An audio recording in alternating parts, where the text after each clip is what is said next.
सातारा सांगली विधान परिषद निवडणुकीत राष्ट्रवादी कोणाला मतदान करणार याचा अद्याप निर्णय नाही। मंत्री मकरंद पाटील यांनी कार्यकर्ता बैठकीनंतर स्पष्ट केलं मत। भाजपच्या मित्र पक्षांमध्ये अद्याप जिल्हा परिषदेच्या राड्याची खदखद कायम। सातारा सांगली विधान परिषदेच्या निवडणुकीच्या पार्श्वभूमीवर राष्ट्रवादी अजितदादा पवार गटानं आपल्या स्थानिक स्वराज्य संस्थांच्या मतदारांची बैठक घेऊन त्यांची मतं जाणून घेतली। यामध्ये अनेकांनी आपली खदखद व्यक्त केली। मंत्री मकरंद पाटील जो काही निर्णय घेतील त्या निर्णयावर ठाम राहून आम्ही मतदान करू अशी भूमिका या बैठकीत घेण्यात आली।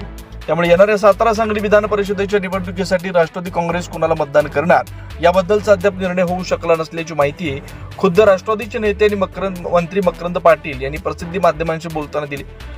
काही दिवसावरून येऊन ठेपलेल्या सातारा सांगली विधान परिषदेच्या निवडणुकीसाठी भाजपने दिलेल्या उमेदवाराला सर्व महायुतीतल्या मित्रपक्षांनी मदत करावी यासाठी भाजप आपल्या मित्रपक्षांना जवळ घेण्यासाठी शर्तीचे प्रयत्न करत आहे। मात्र जिल्हा परिषदेच्या सत्ता संघर्षामध्ये झालेल्या राड्यामुळे हे मित्रपक्ष अद्याप नाराज असल्याचं दिसतंय। कराड इथं झालेल्या महायुतीच्या बैठकीला देखील मंत्री मकरंद पाटील, साताराचे पालकमंत्री शंभूराज देसाई हे दोन्ही नेते उपस्थित नसल्यानं ते अद्याप नाराज असल्याचं यामुळे स्पष्ट होत आहे। त्यामुळे दोन्ही पक्षांनी भाजपच्या उमेदवाराला मतदान करायचं की नाही याबद्दलचा कोणताही निर्णय जाहीर केलेला नसल्यानं ते कोणती भूमिका घेणार याकडे आता सर्व सातारकरांचं लक्ष आहे। राष्ट्रवादी शिवसेना दोन पक्षांच्या मतदानावरच भाजपच्या उमेदवाराचा विजय निश्चित होणार आहे। त्यामुळे भाजप देखील या दोन्ही नेत्यांची नाराजी दूर करण्यासाठी शर्तीचे प्रयत्न करताना दिसते।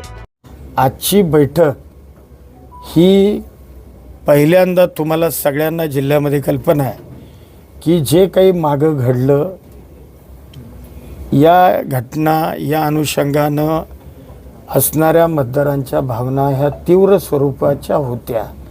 त्या ऐकून तर मला घेणं गरजेचं होतं। आज त्यांना त्यांच्या भावना ह्या मोकळ्यापणानं मांडण्याकरता आजची बैठक मी आयोजित केली होती। त्या पद्धतीनं ज्याला कुणाला वाटलं त्यांनी भूमिका आज या पक्षाच्या व्यासपीठावर मांडल्यात। निर्णय ठरलेला नाही। हो, आता भावना सगळ्यांनी व्यक्त केल्या। ज्या काही कटू चांगल्या काही भावना असतील त्या व्यक्त करण्याचा प्रत्येक सभासदांनी प्रयत्न केला। मी माझं मत त्यांना सांगितलं।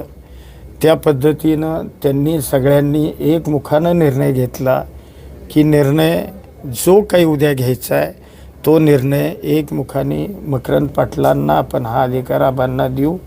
आबा जो निर्णय घेतील त्या निर्णयाप्रमाणे या जिल्ह्यामधला मग नगरपालिकांचे नगरसेवक असतील, जिल्हा परिषदेचे सदस्य असतील, त्याचबरोबर आमच्या सभापती पंचायत समित्यांचे असतील, त्या पद्धतीनं ते भूमिका घेतील। नाही तर त्यांना का धास्ती आहे मी त्याचं सांगू शकणार नाही। कदाचित कालच्या निवडणुकांमध्ये जे काही कटू वाईट आठवणी असतील किंवा आहेत या अनुषंगानं कदाचित त्यांना ते वाटलं असण्याची शक्यता आहे।